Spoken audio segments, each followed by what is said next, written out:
یہ باقاعدہ ایک نظام ہے جو اللہ کے حکم سے چلا جا رہا ہے، اور اتنی چیزوں کو دلیل کے طور پہ رکھ کے اللہ فرما رہا ہے جس چیز کا تم سے وعدہ کیا جائے انما توعدون لواقع، قیامت ہوگی۔ مکے میں قیامت پر، آخرت پر بہت زور دیا گیا تھا، اس لیے کہ مکے والے اپنے آپ کو خدا کا بندہ سمجھتے تھے، مانتے تھے خدا۔ کعبۃ اللہ کا نام انہوں نے بیت اللہ ہی رکھا تھا، بیت الہ نہیں رکھا تھا، حالانکہ 360 بت بٹھا رکھے تھے۔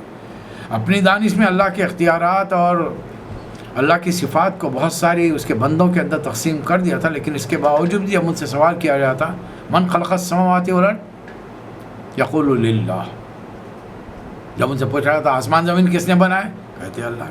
بارش کون برساتا ہے، اللہ نے۔ اولاد کی زندگی موت کس کے ہاتھ میں، اللہ کے۔ پھر یہ دوسروں کو کیوں مانتے ہو گیا؟ باپ دادا مانتے ہیں، اس لیے ہم نے ان کو سمجھا، ان میں یہ بھی شاید خدا کے قریبی بندے ہیں۔ ہم چونکہ گنہگار ہیں، ہماری دعائیں قبول نہیں ہوتی، ان کے واسطے سے، ان کے وسیلے سے مانگے تو قبول ہو جائے گی۔ آج یہ نظریہ مسلمانوں میں در آ چکا ہے، اور بڑے بڑے نام نہاد ہمارے دیندار اس کی تبلیغ کے اندر لگے ہوئے ہیں۔ آگے چل کر اللہ فرما رہا ہے جب ستارے مان پڑے، اب یہ کب ہوگا، قیامت کب آئے گی؟ وَإِذَا النُّجُومُ طُمِسَتْ وَإِذَا السَّمَاءُ فُرِجَتْ، جب آسمان پھاڑ دیا جائے گا، ستارے ٹوٹ پڑیں گے، پہاڑ دھنس ڈالے جائیں گے، اور اس وقت رسولوں کی حاضری کا وقت آ پہنچے گا۔ یہ آیتیں میں نے یہاں سے شروع کیا ہے، یہ احساس دلانے کے لیے اپنے آپ کو اور آپ کو کہ قیامت میں 1,24,000 یا 40,000 نبی اپنی اپنی امتوں کے ساتھ کھڑے رہیں گے۔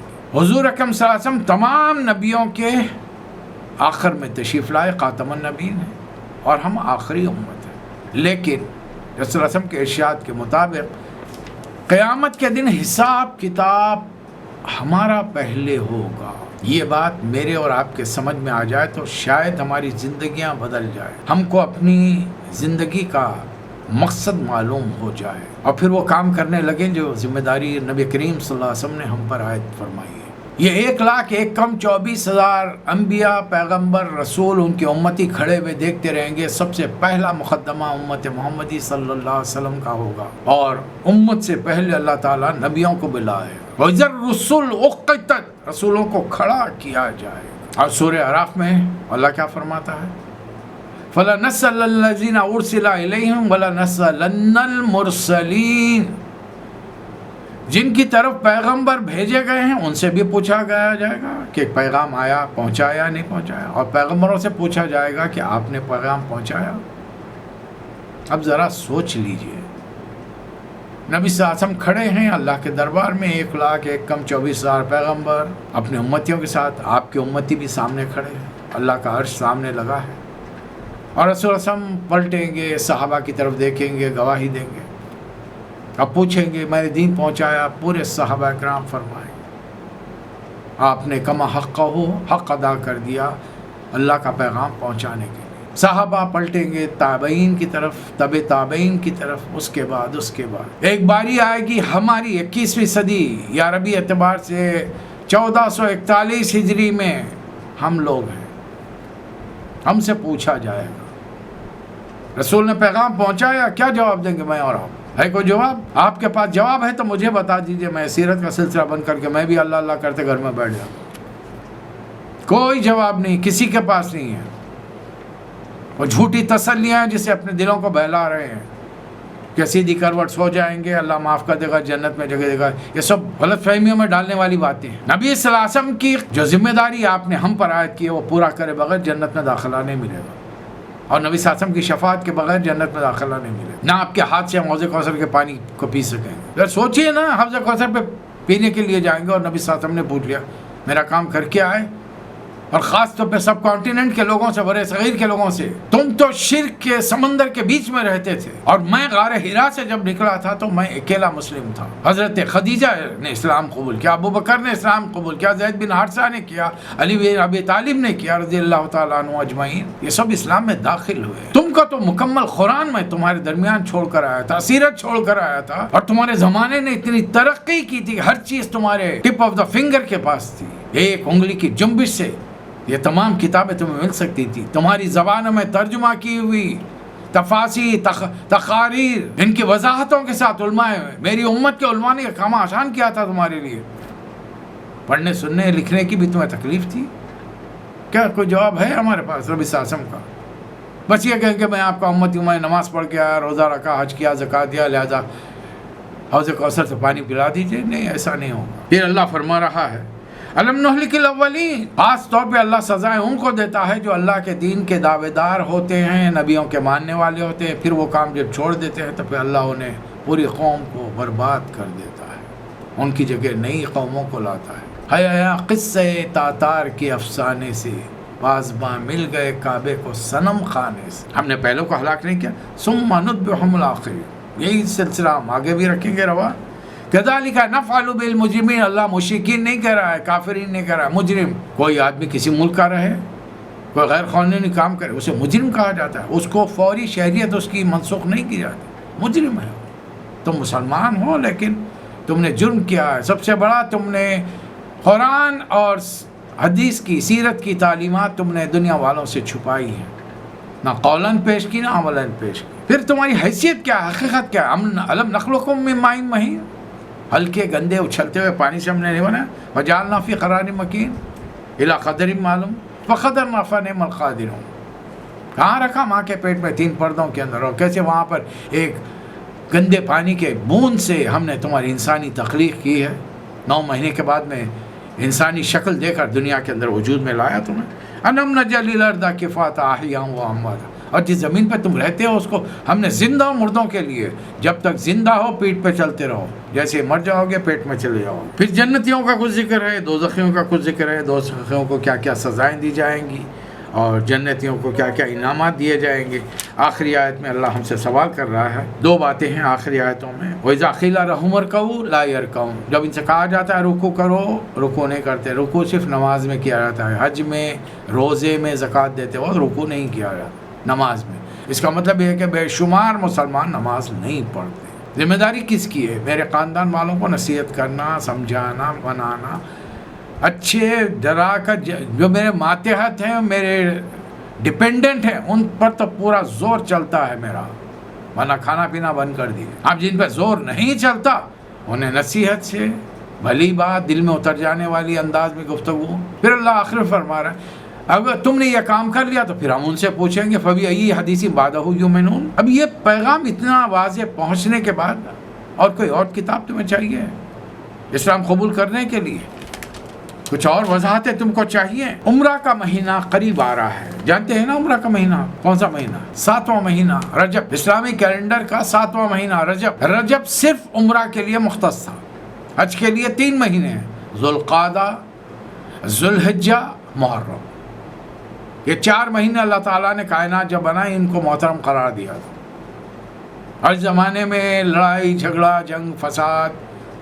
آدمی کو اگر احرام میں دیکھ لیا باپ کا قاتل ہے، بدترین دشمن ہے، ازلی عداوت ہے، لیکن بھول جانا اب وہ اللہ کے گھر کا مسافر اسے جانے دو. امن میں یہ 4 مہینے امن کے ہوتے تھے. 7واں مہینہ قریب آ رہا ہے. میں نے عرض کیا نا، 4تھا سال شروع کے مہینے چل رہے ہیں. اب قریش کے اندر ایک بے چینی پھیل گئی کہ محمد صلی اللہ علیہ وسلم جو کلام لائے ہیں اس کو سن کر ہمارے اپنے گھر والے ان کے پیرو بن چکے ہیں. کسی کا بھائی، کسی کا باپ، کسی کا بیٹا، کسی کے شوہر، کسی کی بیوی. اب یہ باہر سے جب عرب کے حجاز کے کونے کونے سے لوگ آئیں گے، ہم ان کو روک کیسے سکیں؟ کیا کرنا چاہیے؟ اب کانفرنسز ہو رہی ہیں، بڑی بڑی میٹنگز ہو رہی ہیں کعبۃ اللہ کے پاس.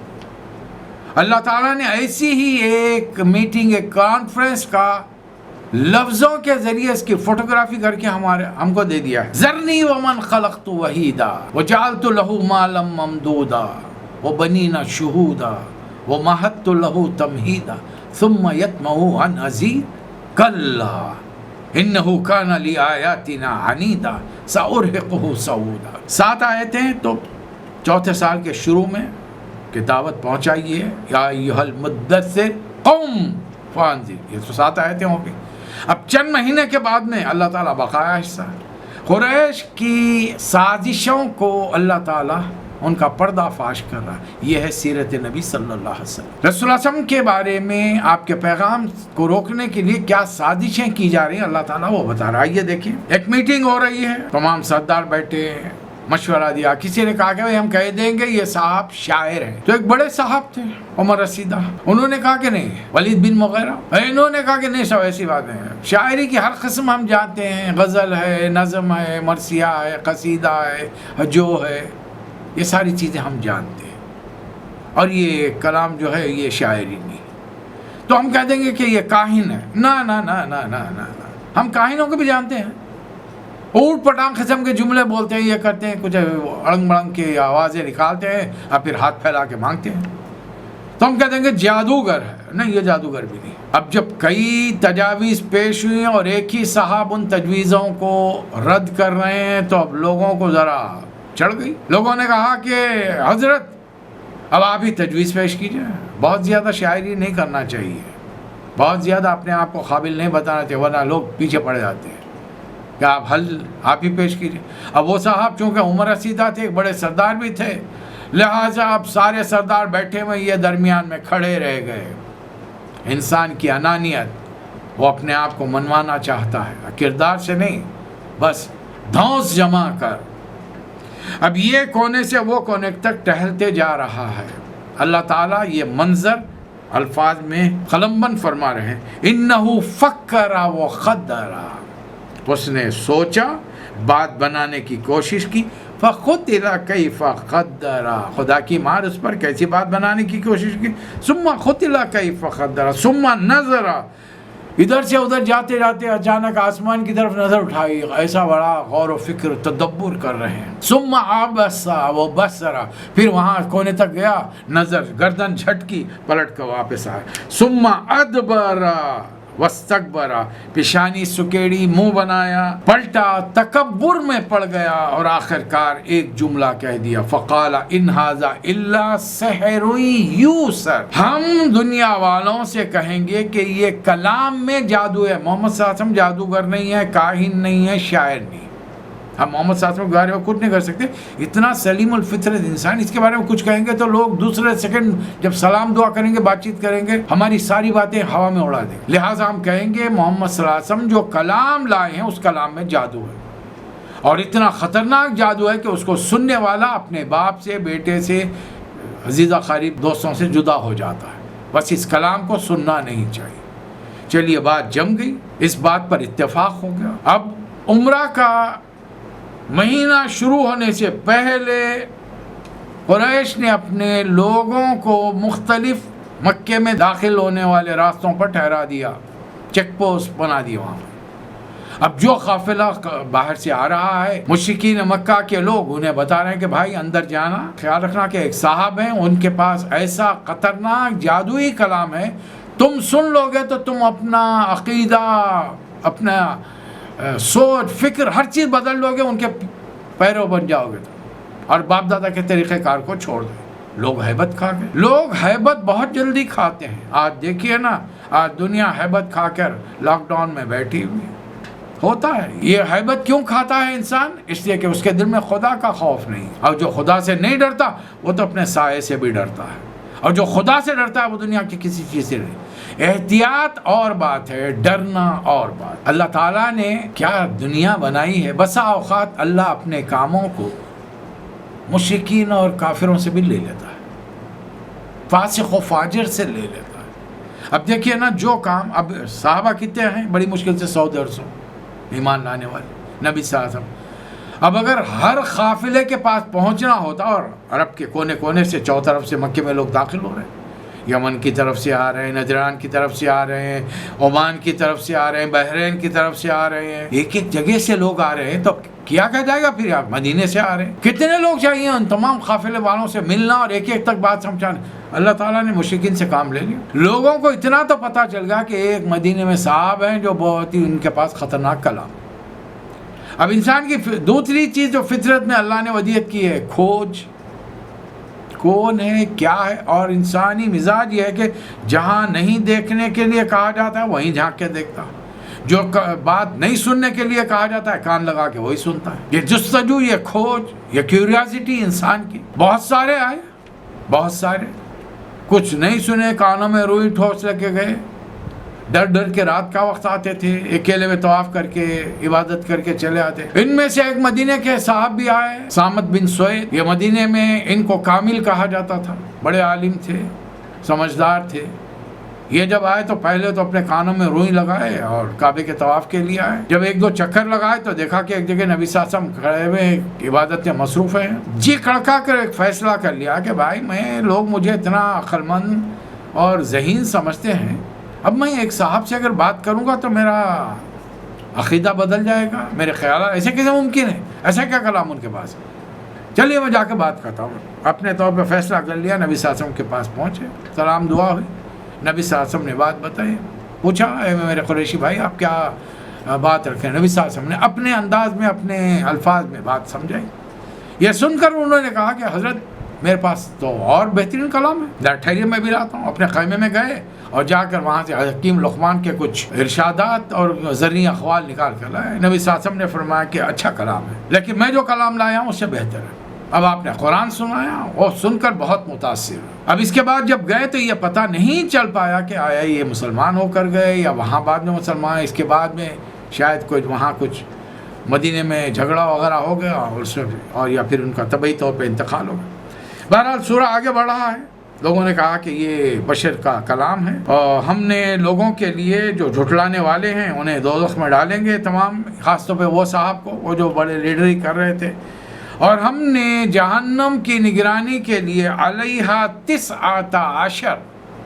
19 فرشتوں کو مقرر کیا ہے۔ اب بتائیے حساب کتاب کریں گے تو پتہ چلے گا کہ انسان اربوں کی تعداد میں جہنم میں جھونکے جائیں گے۔ ہر نبی کو ماننے والے، ایمان لانے والے بڑے کم تھے، بڑی تعداد انکار کرنے والوں کی رہی۔ نوح علیہ السلام کی مثال سامنے، اس کے بعد میں جتنے چلے آئے۔ ابراہیم علیہ السلام کی قوم میں تو کوئی ایمان نہیں لایا سوائے بیوی اور 10 سالہ بھتیجے کے، پوری قوم کو اللہ نے ہلاک کر دیا۔ لوط علیہ السلام کی پوری قوم کو اللہ تعالیٰ نے غرق کر دیا۔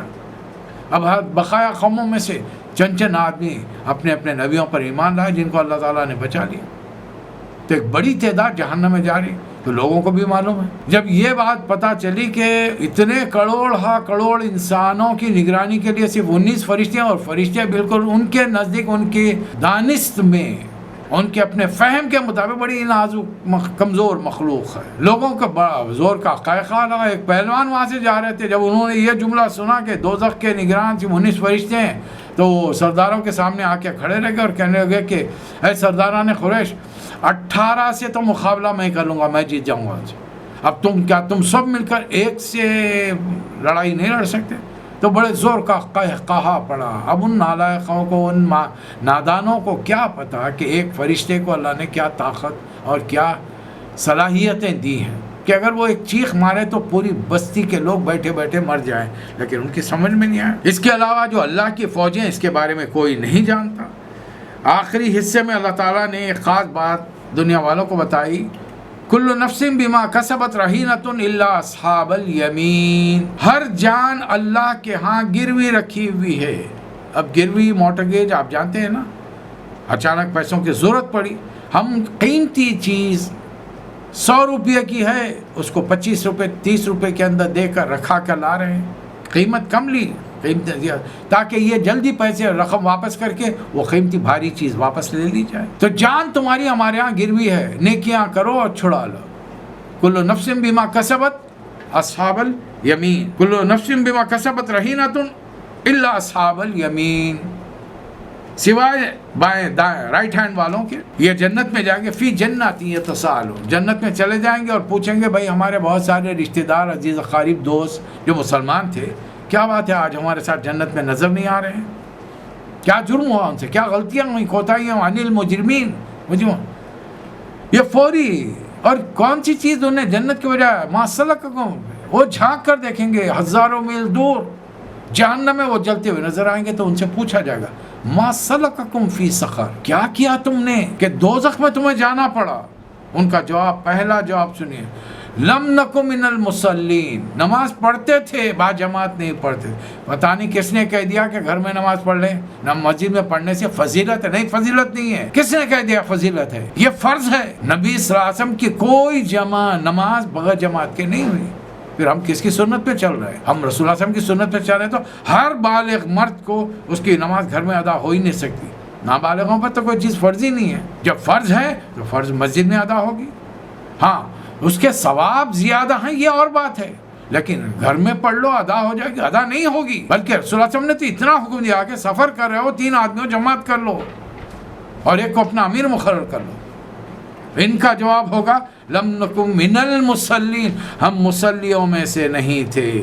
ولم نکن نطعم المسکین، نہ نماز پڑھ کے اللہ کا حق ادا کرتے تھے، نہ غریب کو کھانا کھلا کے غریبوں کا حقوق العباد بھی ادا نہیں کرتے. وکنا نخوض مع الخائضین، اور ہم ہنسی مذاق دل لگی کرنے والوں میں سے. کنا نکذب بیوم الدین، قیامت تو ہوگی نہیں، ہوگی بھی تو یار جتنی ہیروئنیں ہیں نا، اتنی خوبصورت عورتیں ہیں فلم انڈسٹری کی، یہ سب جہنم میں جائیں گی تو وہاں پہ ایکٹیویٹی رہے گی. یہ دل کے بہلانے کے لیے دنیا میں جملے تو اچھے ہو سکتے ہیں، لیکن دوزخ کی آگ کو اپنی آنکھوں سے جب انسان دیکھ لے گا، جو کوئی ہو، اس کا حال خراب ہو جائے گا. صرف دیکھ کر حال خراب ہو جائے گا.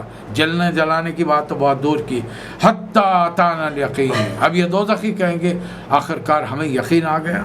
اب اللہ ان کے بارے میں فما تنفعهم شفاعت الشافعین، آج کسی کی شفاعت ان کے کام نہیں آئے گی. فما لهم عن التذکرۃ معرضین، کیا ہو گیا ہے؟